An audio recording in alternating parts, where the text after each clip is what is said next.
एक व्यक्ति था, वो भगवान नाम नहीं गाता था। गांव के परिवार के सब लोगों ने ले जा करके उसको एक महात्मा के पास बैठा दिया। बोले ये ना कथा सुनता है, ना मंदिर जाता, कुछ नहीं करता, और संत महात्मा साधु पंडितों को देख के तो भाग और जाता है, चिढ़ता है, गालियां देता है उनको। तो महात्मा जी बोले देखो तुम कुछ करो मत, सब लोग इधर देखो, इधर देखो, बच्चे अपना काम कर रहे हैं, हम अपना काम करें, we have only 3 days, okay. तो महात्मा बोले तुम कुछ मत करो। बोले तो एक बार हरि बोल बोलो। उसने बोला नहीं बोलूंगा। बोले एक बार बोल दो, क्या जाता है? बोले बिल्कुल नहीं बोलूंगा। बोले तेरे पांव पड़ रहे हैं, एक बार बोल दो। बोले नहीं बोलूंगा। बोले तेरे पांव धो के पी जाएंगे भैया, एक बार हरि बोल बोल दे। बोला आप चाहे जितना भी कहिए, मैं हरि बोल नहीं बोलूंगा। तो महात्मा बोले बस अब सुन, मृत्यु के अंतिम श्वास तक अब मत बोलना, अब तो तेरे मुख से निकल गया, अब जब तू मृत्यु के बाद यमराज के पास जाएगा ना, बस उसको बता देना कि तूने एक बार गलती से हरि बोल बोला। और वो महात्मा कह के चले गए। वो व्यक्ति उसी दिन से चिंतन कर रहा है, मैंने हरि बोल बोला है, मैंने हरि बोल बोला है, मैंने हरि बोल। अब मन प्रत्यक्ष तो एक ही बार बोला, पर मन में जाने कितनी बार उसने हरि बोल दिया। जब उम्र हुई 90-95 वर्ष की, मृत्यु हुई, तो मृत्यु के बाद उसको यमलोक ही जाना था, पापी तो था ही। यमराज जी के सामने खड़ा हुआ, चित्रकेतु ने पूरा जीवन बताया, ये किया है, ये किया है, ये अपराधी अपराधी अपराध। यमराज जी बोले इसको रौरव नरक में लेकर के जाओ। जैसे पकड़ के ले जाने लगे, एक मिनट भगवान, मैंने जीवन में कोई अच्छे काम नहीं किए, नरक मेरा घर बनना चाहिए, वैसे आपको अपने दूतों में मुझको शामिल कर लेना चाहिए, इतना बड़ा पापी हूं मैं, पर मैंने एक बार हरि बोल बोला था, एक बार हरि बोल बोला था, एक बार हरि का नाम मेरे मुख से प्रकट हुआ है, उसका फल क्या है? पहले मुझे फल दे दीजिए, फिर मैं नरक भोग लूंगा। यमराज जी बोले रुक जाओ देखने दो। तो अपनी डायरी खोल के यमराज जी ने जब देखा, तो यमराज जी के पास जो लिस्ट थी उसमें करोड़ नाम गाने वाले का फल लिखा है, लाखों नाम गाने वाले का फल लिखा है, खरबों नाम गाने वाले का फल लिखा है, पर एक बार पूरे जीवन में हरि बोल बोलने वाले का कोई फल ही नहीं लिखा था। एक बार बोला है बस। बोले हाँ एक ही बार बोला है। बोले देख लो याद, 108 भी, 108 का भी लिखा है फल, 11 का भी लिखा है, पर एक का नहीं लिखा। बोले नहीं एक ही बार बोला है।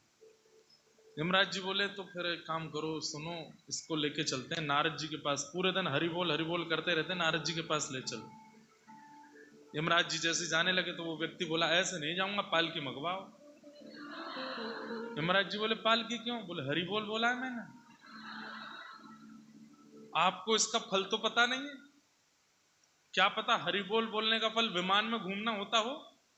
पालकी तो मंगवाओ, पैदल नहीं जाऊंगा मैं। यमराज जी बोले पालकी मंगाओ। यम के दूत उठा के लेके चलने लगे। नारद जी के सामने जैसे पहुंचे, भैंसा पर बैठ के यमराज और सारे कहार एक आदमी को, नारद जी अपने आसन से खड़े हो गए। बोले आज तो कोई दिव्य महापुरुष आया है, यमराज स्वयं मेरे लोक में लेके आए हैं, ये तो कोई अद्भुत महापुरुष आए हैं।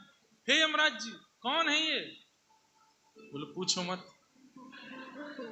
बोले क्या ऐसा क्या किया कि स्वयं यमराज मेरे पास लेके आए? बोले इसने अपने पूरे जीवन काल में एक बार हरि बोल बोला है, उसका फल पूछ रहा है, मुझे नहीं पता था इसलिए मैं आपके पास लेके आया। नारद जी बोले एक ही बार बोला है बस? बोले बस सिंगल एक बार, 95 वर्ष का होके मरा, एक बार हरि बोल बोला है बस, उसका फल पूछ रहा है। नारद जी बोले एक बार का तो मुझे भी नहीं, सृष्टि बनाई ब्रह्मा जी ने, ब्रह्मा जी से पूछते हैं, चलो उनके पास ले। नारद जी यमराज जी उसको पालकी में लेके ब्रह्मा जी कमल पे से उठ करके बैठ गए, पुष्प वर्षा करने लगे। कोई दिव्य आत्मा आई है भैया, स्वयं स्वयं स्वयं जो है यमराज जी नारद जी लेके आए हैं, पुष्प वर्षा करने लगे। यमराज जी बोले इसकी आवश्यकता नहीं है, मत कीजिए। अरे भाई तुम हमारे द्वार पे किसी को लेके आए हो पालकी में बैठा के, बोले कारण तो समझ लीजिए। बोले क्या कारण है? बोले इसने पूरे जीवन में एक बार हरि बोल बोला, उसका फल पूछ रहा है। ब्रह्मा जी बोले एक बार? चित्रगुप्त पुण्यों की डायरी निकाल के लाओ और उसमें देखो एक बार हरि नाम गाने का क्या फल है। चित्रगुप्त ने कहा, बोले कि एक बार की संख्या का तो कोई फल है ही नहीं। ब्रह्मा जी भी नहीं उत्तर दे पाए। यमराज जी, ब्रह्मा जी, नारद जी तीनों की मीटिंग चल रही। वो पालकी में से बोलता है, ऐसा है मैं बहुत थक गया हूं, कुछ भोजन प्रसाद पवाएंगे जरा, जब तक आपको हरि बोल का अर्थ नहीं पता चलता मुझे बताओ। ब्रह्म लोक की थाली आई है उसके सामने, पा रहा है और ब्रह्मा जी यमराज जी सब देख रहे हैं। बोले क्या करें? बोले महादेव के पास लेके चलो। महादेव तो ध्याये नित्यं महेशं रजत गिरिनिभं चारु चंद्रावतंसं रत्नाकल्पोज्ज्वलांगं पैशुमृगवरा भीतिहस्तं प्रसन्नं पद्मासीनं समन्तास्तुतमर्गणैः व्याधिकृत्यं वसानं विश्वाद्यं विश्ववन्द्यं अखिल वैहरं पंचवक्रं नितनेत्रं। 24 घंटे ठाकुर जी के नाम में ही रहते हैं, उनको तो पता हो। शिवलोक लेकर के गए। जैसे ही कैलाश पर पहुंचे, महाराज श्रृंगी भृंगी प्रणाम करने लगे। कार्तिकेय और गणेश जी तो पुष्प, जैसे कोई संत आते हैं तो रास्ते में पुष्प डालते हैं, ऐसे पुष्प डालने लगे। शंकर जी बोले क्या बात है? बोले स्वयं यमराज, स्वयं ब्रह्मा जी, स्वयं नारद जी पालकी में किसी को लेकर के आ रहे हैं। हे पिताजी, आज कोई दिव्य आत्मा आ रही है हमारे कैलाश में। महादेव भी अपने स्थान पर खड़े हो गए, पार्वती जी के साथ में लेकर के कोई महापुरुष आए, प्रणाम करेंगे। ब्रह्मा जी बोले इस सब की आवश्यकता नहीं, बैठ जाओ आप। किसको लेके आए हो भाई? बोले एक बार हरि बोल बोला है इसने, उसका अर्थ बताओ। बोले एक ही बार बोला है? बोले हाँ एक बार बोला है। बोले अब सब जगह से नहीं मिला है अर्थ, तो फिर हरि के पास ही लेके चलो इसे। और महाराज यमराज जी, नारद जी, अच्छा ये सब क्यों जा रहे हैं? बोले हमको भी तो पता चले कि एक बार हरि बोल बोलने का फल क्या होता है। वैकुंठ में लेकर के गए, जय विजय प्रणाम करते हैं। वैकुंठ के द्वार खुले हैं। दुनिया के बड़े से बड़े भक्त भी पैदल जाते होंगे, लेकिन वो पालकी में जा रहा है। आहा, शंख चक्र गदा पद्मधारी सहस्त्र शीर्षा पुरुषः सहस्त्राक्षः। भगवान के सन्मुख जैसे ही पहुंचा, भगवान अपने स्थान से खड़े हो गए। सबने जाकर कहा ठाकुर जी बैठे रहिए, खड़े नहीं होना है। बोले अरे किस दिव्य आत्मा को लेकर के आए हैं? सब ने बताया। बोले कि इसने एक बार हरि बोल बोला है, नरक में यातना भोगने आया था, पर पूछ रहा है हरि बोल बोलने का फल क्या है, क्या बताएं। यमराज जी लेकर के नारद जी के पास गए। नारद जी बोले मैं लेकर के ब्रह्मा जी के पास गया। ब्रह्मा जी बोले मैं लेके महादेव, और हम सब लेके आपके पास आए हैं। ठाकुर जी जोर से हंस करके बोले स्वयं नारद जी, स्वयं ब्रह्मा जी, स्वयं महादेव, स्वयं यमराज इसको पालकी में बैठा के वैकुंठ लामे, यही हरि नाम बोलने का फल है, यही हरि बोल बोलने का फल है। मैया तेरे पांव पड़ूं एक बार हरि बोल, मैया तेरे बोलो हरि बोल एक बार हरि बोल, मैया तेरे पांव पड़ूं एक बार हरि बोल, मैया तेरे पांव पड़ूं एक बार हरि बोल, हरि बोल हरि बोल हरि हरि हरि बोल, हरि बोल हरि बोल हरि हरि हरि बोल। मैं द्वारे द्वारे जाऊंगो हरि हरि हरि बोल, द्वारे द्वारे जाऊंगो हरि हरि हरि बोल। मैं सब सो बुलवाऊंगो हरि हरि हरि बोल, सबसे बुलवाऊंगो हरि हरि हरि बोल। हे मैया तेरे पांव पड़ूं एक बार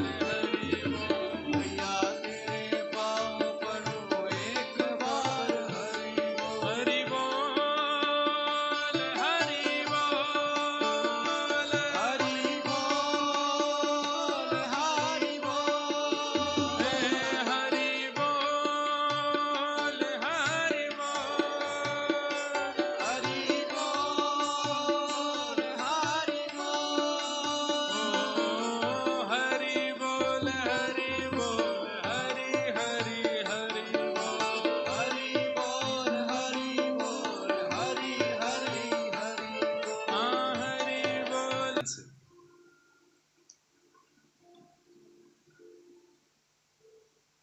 हमारे भारत में एक आचार्य हुए, वो आचार्य कथा में बैठे थे और एक स्वामी जी बैठ करके कथा सुना रहे थे। कथा सुनाते सुनाते स्वामी जी ने कहा कि नाम में इतना बल है, इतना प्रभाव है कि व्यक्ति कुछ ना करे, पूरे दिन केवल नाम करता रहे तो नाम ही उसका जीवन चला देगा।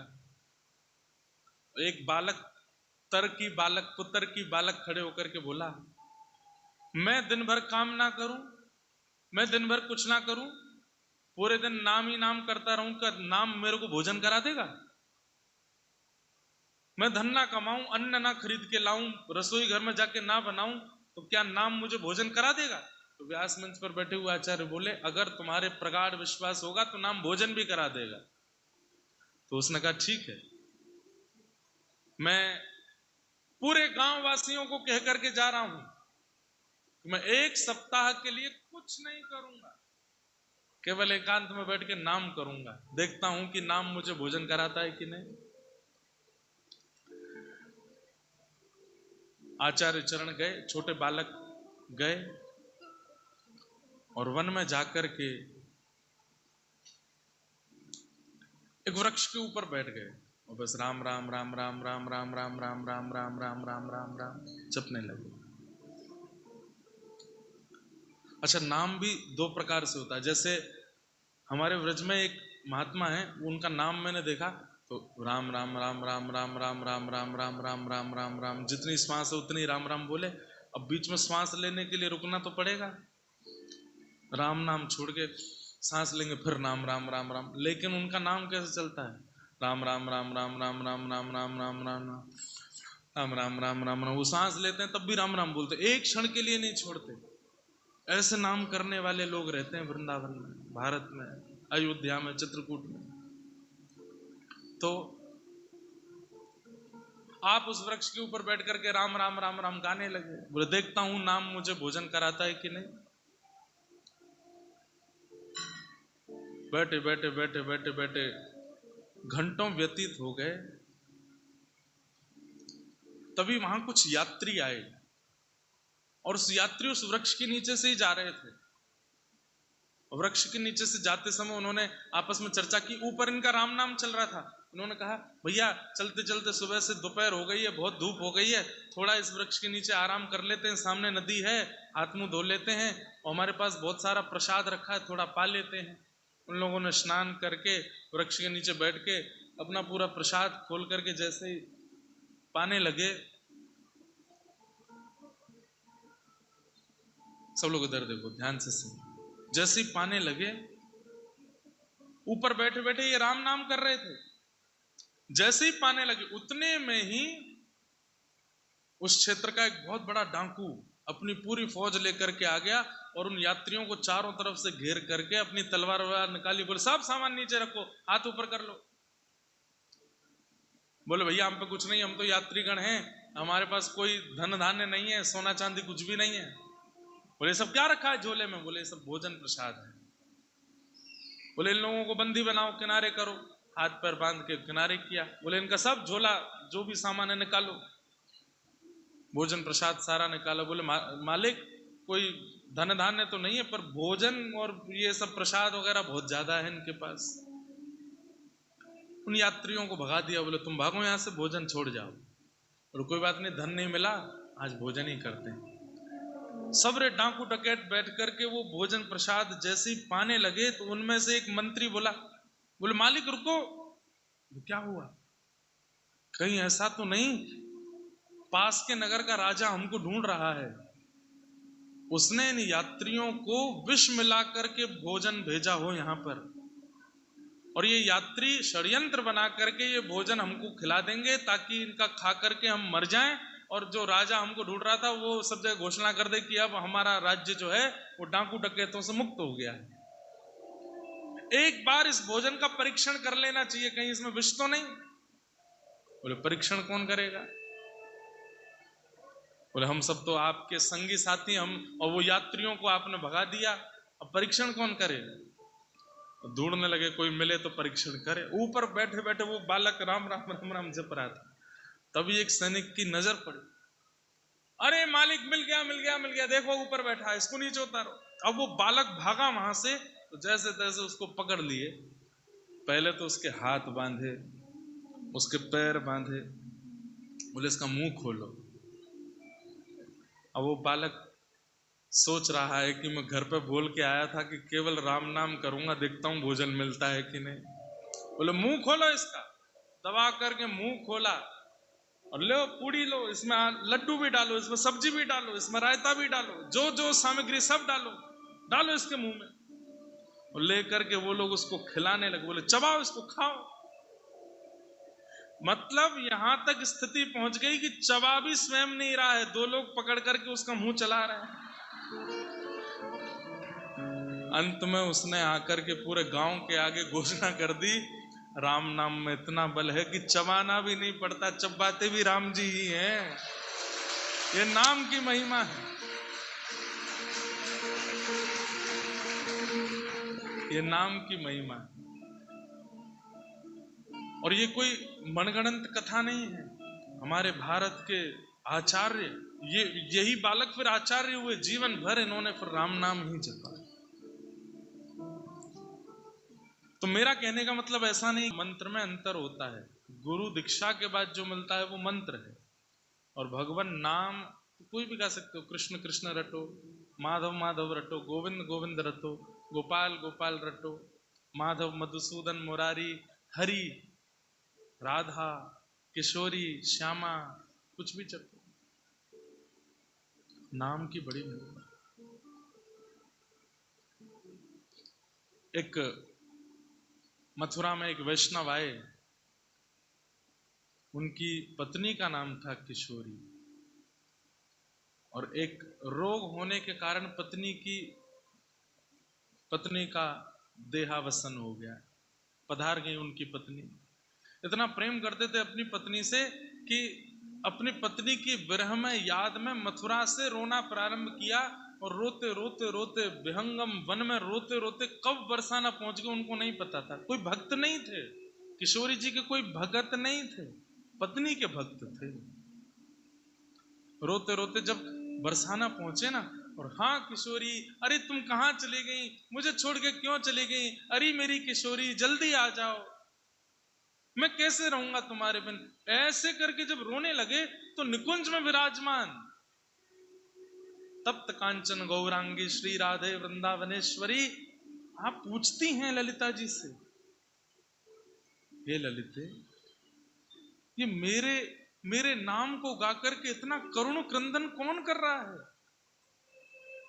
कौन रो रहा है मेरे नाम को गाके। तो ललिता जी कहती हैं, अरे श्यामाजू, आपको नाम नाय गा रो है, अपनी घरवारी के काजे रो रो है, अपनी जोरू के काजे रो रो है, आपके काजे नाय रो रो। तो हमारी श्री किशोरी जी कहती हैं, किशोरी नाम तो मेरो है ना, अरे बाकी घरवारी को नाम भी किशोरी है। बोले कोई और किशोरी कैसे है सके ललिता। किशोरी मतलब जो सदा किशोर अवस्था में ही रहे उनको किशोरी कहते हैं, जो कभी युवा ना होती हो। बाल अवस्था और युवावस्था के बीच की अवस्था को किशोर अवस्था कहते हैं, और जो नित्य किशोरी हैं वो श्री राधा रानी है। किशोरी नाम दुनिया का हो सकता है, पर वास्तव में किशोरी हैं कौन, श्री किशोरी जी, क्योंकि वो सदा छोटी ही रहती है, सदा किशोरी ही रहती हैं। इतनी सरल, इतनी सीधी, इतनी सहज हैं कि उनके अंदर कभी विकार हमारे जैसे आते नहीं, इसलिए उनका नाम किशोरी है। तो कहते हैं ललिता, किशोरी भला कोई और कैसे ऐसा कि वो तो मैं ही रहूंगी ना, चल। बोले कहां, या को दर्शन देंगे। अरे ये तो कभी आपके दर्शन करवे भी नहीं आयो। या किशोरी हैं कौन, श्री किशोरी जी, क्योंकि वो सदा छोटी ही रहती है, सदा किशोरी ही रहती हैं। इतनी सरल, इतनी सीधी, इतनी सहज हैं कि उनके अंदर कभी विकार हमारे जैसे आते नहीं, इसलिए उनका नाम किशोरी है। तो कहते हैं ललिता, किशोरी भला कोई और कैसे ऐसा कि वो तो मैं ही रहूंगी ना, चल। बोले कहां, या को दर्शन देंगे। अरे ये तो कभी आपके दर्शन करवे भी नहीं आयो, यानी तो कभी आपको कोई नियम नहीं कियो, साधन नहीं कियो, जप नहीं कियो, परिक्रमा नहीं करी।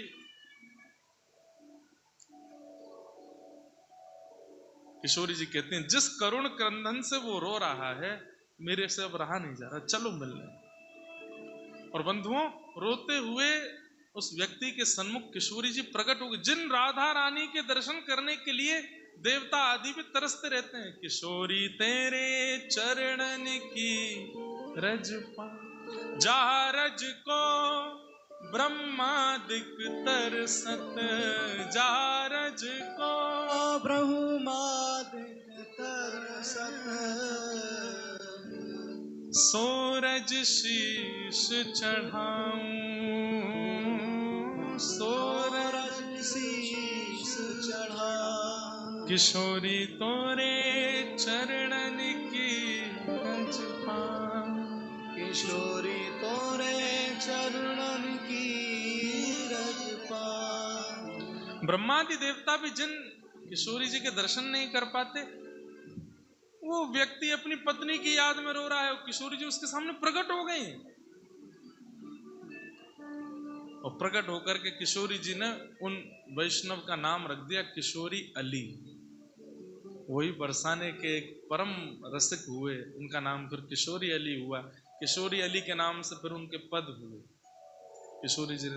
अब क्या किया था उन्होंने? केवल नाम गाया था। ये नाम की महिमा। लेकिन इस नाम की महिमा को सुनने के बाद कोई ये कहने लग जाए इतना महिमा है नहीं, तो बड़ा चढ़ा के बोलते रहते हैं, ये अपराध है, ये अपराध मत कीजिए।